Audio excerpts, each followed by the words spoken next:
Hello everyone, সবাই কেমন আছেন? সো রিসেন্টলি আমি গিয়েছিলাম আজমির শরীফে অ্যান্ড রাত্রেবেলা আমি দিল্লি হয়ে আজমির শরীফে গিয়েছিলাম অনেক বাস ছাড়ে।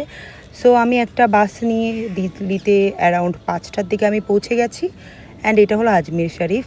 অ্যান্ড দেন আমি হোটেলে একটু রেস্ট করে ফ্রেশ হয়ে চলে গিয়েছি আমি আজমির শরীফে।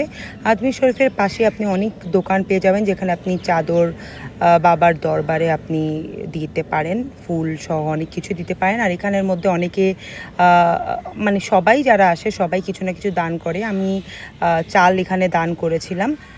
অ্যান্ড এখানের মধ্যে বেসিক্যালি দুটো বড় কড়াই থাকে আর বলা হয় এইটা নাকি ওয়ার্ল্ডের বিগেস্ট কড়াইয়ের মধ্যে একটা বলা হয়। আর এই কড়াইটা কখনো গরম হয় না। ইভেন আপনি যখন এখানে যখন রান্না হয় এখানের প্রসাদ বা সিন্নি, তখনও এই কড়াইটা গরম হয় না। এই কড়াইটাকে টাচ করলে একদম নর্মালি থাকে। সো খুব ম্যাজিক্যাল না বিষয়টা। আর এটা হলো সেকেন্ড কড়াইটা, এটা একটু আগেরটার থেকে একটু ছোট।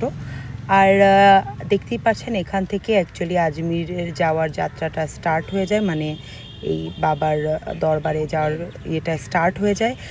জায়গাটা সত্যি খুব, মানে ওয়েদার খুব গরম থাকলেও মানে এখানে বসে থাকতে খুবই ভালো লাগে। আর শেষে আমি এখানের মধ্যে ফেমাস যেই মিষ্টি চাল বলে, সেটা খেয়েছি, খুব ভালোই লাগলো।